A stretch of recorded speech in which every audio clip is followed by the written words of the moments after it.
আজকে সন্ধ্যার পর খাদিজার বাবা বাইরে থেকে কিছু নাস্তা আনে আমাদের জন্য, তো সবাই মিলে একসাথে খাই। আসসালামু আলাইকুম। আপনারা সবাই কেমন আছেন?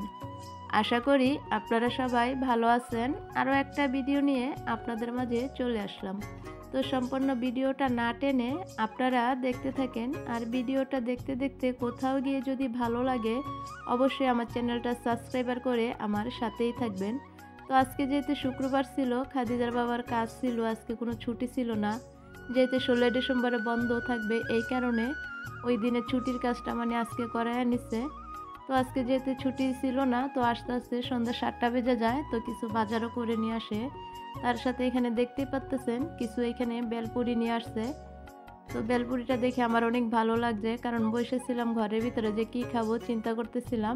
ওই দিক দিয়ে আমার ভাবি আবার পাতাকপির পাকোড়া বানাইতেছিল। তো তার সাথে দেখি খাদিজার বাবা কাছ থেকে যখন আসে, তো হাতে কিছু নাস্তা নিয়ে আসে। তো দেখে আমার অনেক ভালো লাগে। তো এখানে দেখতেই পাচ্তেছেন টক পানি, 2 পদের টক পানি একটা বাটিতে একসাথে করে ঢেলে নিছে। তো দুইটা টক পানি এক করার পরে একসাথে মিক্স যখন করছে, ওটা আরও খেতে আরও ভালো লাগছে। তো এখানে সরিষা বাটা দিয়ে তারপরে একটা টক পানি বানানো হয়েছে, তার সাথে তেঁতুলের টক পানি। দোনোটা যখন নাকি এক করে আমরা খাই তো খুব ভালো লাগছে। অবশ্যই আপনারা এরকম করে খেয়ে দেখবেন, খুব ভালো লাগবে।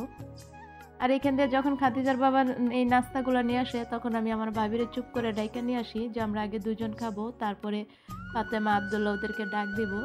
তো কি আর করার আছে, ফাতেমা যখন ওর মারে আমাদের রুমে বিশ্রাতে আসে, তখন দেখে আমরা এখানে বেলপুরি খাইতেছি। তো ও এখানে বসে পড়ে খাওয়ার জন্য। তো দেখতেই পারছেন ওর হাতে ও লিখতেছিল ঘরে বসে। ওর হাতে খাতা ছিল, খাতা নিয়েও চলে এসে, যেহেতু রোববার আর একটা পরীক্ষা হলে ওর শেষ পরীক্ষা। আর এখান দিয়ে দেখতেই পাচ্তেছেন আব্দুল্লাহও চলে এসে। তো এখন সবাই একসাথে বসে খাইতেছি। তার সাথে আবার একটু হালিম আনছে খাদিজার বাবা, খাদিজার জন্য। তো খাদিজা হালিমটা দেখে পছন্দ করে নাই, তো যাই হোক কিছু করার নাই, পছন্দ না করলে ওটা তার ফালিয়ে দেয় নাই, আমরা সবাই মিলে খাইছি। তো আমার এই ভিডিওটা কেমন লাগলো অবশ্যই আপনারা লাইক কমেন্ট করে তারপরে জানাবেন। আর আপনাদের কাছে একটাই অনুরোধ, অবশ্যই আপনারা লাইক দিয়ে তারপর ভিডিও দেখবেন আর কমেন্ট করবেন, কারণ আপনাদের একটা লাইক আর একটা কমেন্ট আমাকে অনেক উৎসাহ জাগায় ভিডিও করার জন্য। কারণ আপনারা যদি লাইক কমেন্ট করে তারপরে ভিডিও দেখেন, আর অন্য অন্য মানুষের কাছে যাওয়ার জন্য আরও সুবিধা ভালো হয়। তাই আপনারা দয়া করে সবাই মিলে লাইক দিয়ে যাবেন আর কমেন্ট করবেন। আর এখানে দেখতেই পাচ্তেছেন বাটিতে হালিম ঢেলে নিছি, হালিমটা দেখতে ভালো লাগতেছে না, তারপরে খাইছি, কি করার, যেতে কিনে নিয়ে এসে। তারপরে আমরা পাতাকপির পাকোড়া খাই, আজকে সন্ধ্যার পরে নাস্তাটা খুব ভালো লাগছে খেতে। তো দেখতেই পারলেন আজকে সন্ধ্যার পরে শুক্রবারের আমাদের আজকে নাস্তার আয়োজনটা কেমন হলো অবশ্যই আপনারা কমেন্ট করে তারপরে জানাবেন। জানা যদি কোনো ভুল হয় এই ভিডিওর মাধ্যমে অবশ্যই আপনারা ক্ষমার দৃষ্টিতে দেখবেন। আর আপনারা যে যেখান থেকে আমার ভিডিও দেখেন অবশ্যই আপনারা কমেন্ট করবেন। আপনারা কমেন্ট না করলে আমি বুঝবো কী করে, আর আমি চেষ্টা করব সাথে সাথে কমেন্টের উত্তর দিয়ে দেওয়ার জন্য।